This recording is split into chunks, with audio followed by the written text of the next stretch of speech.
स्वागत है। आज हम फिग्मा पर थोड़ी गहराई से बात करेंगे। हाँ, फिग्मा काफी सुना है इसके बारे में आजकल। बिल्कुल, ये वो डिज़ाइन टूल है जो काफ़ी पॉपुलर हो गया है। हमारे पास फिग्मा आधुनिक डिज़ाइन के लिए एक व्यावहारिक गाइड से कुछ पॉइंट्स हैं। अच्छा। तो आज का मकसद है ये समझना कि फिग्मा क्या है, क्यों ये इतना खास है, और जो लोग डिज़ाइन में नए हैं हाँ, उनके लिए कैसे काम आ सकता है। चले शुरू करें। जरूर। तो देखिए, फिग्मा बेसिकली एक क्लाउड आधारित डिजाइन टूल है। क्लाउड आधारित मतलब? ऑनलाइन। हाँ, मतलब आपका सारा काम ऑनलाइन सेव होता है, आप कहीं से भी एक्सेस कर सकते हैं। पर इसकी जो सबसे बड़ी यूएसपी कह सकते हैं, वो है real time collaboration. Real time collaboration मतलब एक साथ काम करना। बिल्कुल। सोचिए, एक ही डिजाइन फाइल पर हाँ। पूरी टीम एक ही समय पर एक साथ काम कर सकती है, देख सकती है कौन क्या बदल रहा है। अच्छा। ये तो बड़ा फीचर है। हाँ, और ये सिर्फ यूआई यूएक्स डिजाइन के लिए नहीं है, प्रोटोटाइपिंग भी होती है, इंटरैक्टिव मॉकअप बनते हैं, यहाँ तक कि पूरे डिजाइन सिस्टम्स मैनेज होते हैं। तो ये सिर्फ एक टूल नहीं बल्कि काम करने का तरीका बदल रहा है। सही कहा, ज्यादा सहभागी, ज्यादा लचीला बना रहा डिजाइन प्रोसेस को।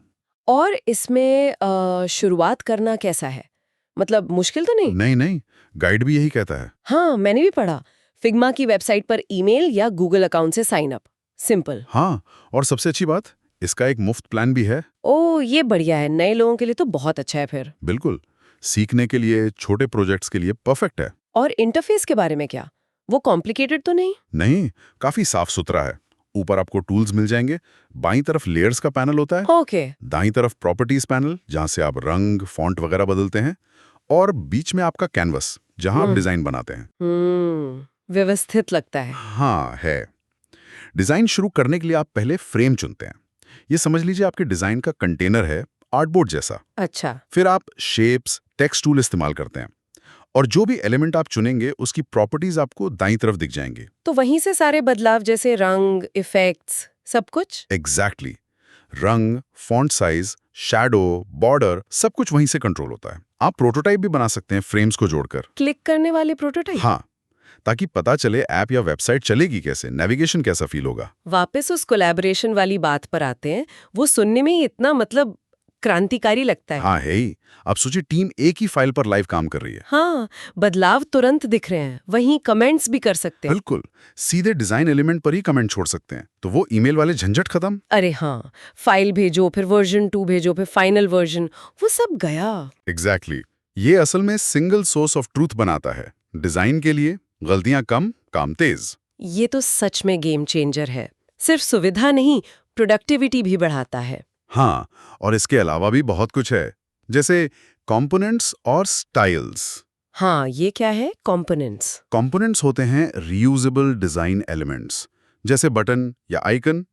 आपने एक मास्टर कंपोनेंट बनाया, अब आप उसे प्रोजेक्ट में 100 जगह इस्तेमाल कीजिए। अगर मास्टर में कुछ बदला तो हर जगह अपने आप अपडेट हो जाएगा। अरे वाह, मतलब कंसिस्टेंसी बनाए रखना बहुत आसान हो जाता होगा। बिल्कुल। और ऐसे ही स्टाइल्स हैं, रंग, टेक्स्ट फॉर्मेटिंग, इफेक्ट्स, इनकी सेटिंग्स आप स्टाइल बना के सेव कर सकते हैं। अच्छा, तो जैसे कोई खास हेडिंग स्टाइल है, वो एक जगह डिफाइन कर दी। हाँ, और फिर पूरे प्रोजेक्ट में वही स्टाइल इस्तेमाल की। बाद में स्टाइल बदली तो हर जगह वो हेडिंग अपडेट हो जाएगी। ये तो बड़े प्रोजेक्ट्स के लिए बहुत जरूरी चीजें लगती हैं। बहुत ज्यादा। डिजाइन सिस्टम बनाने की तो ये नींव है। इससे डिजाइन स्केलेबल और मैनेज करने लायक रहता है। लेकिन क्या ये छोटे प्रोजेक्ट्स के लिए थोड़ा ओवरकिल नहीं है, या वहां भी फायदा है? अच्छा सवाल है। देखिए, शुरू में शायद थोड़ा सीखने में टाइम लगे, पर छोटे प्रोजेक्ट्स में भी कंसिस्टेंसी और बाद में बदलाव करने में आसानी होती है, तो फायदा तो है। सही है। और हाँ, फिग्मा की ताकत इसकी एक्सटेंसिबिलिटी में भी है। आप प्लगइन्स की बात कर रहे हैं? हाँ, प्लगइन्स जैसे छोटे छोटे ऐप्स हैं जो फिग्मा की फंक्शनैलिटी बढ़ा देते हैं। जैसे?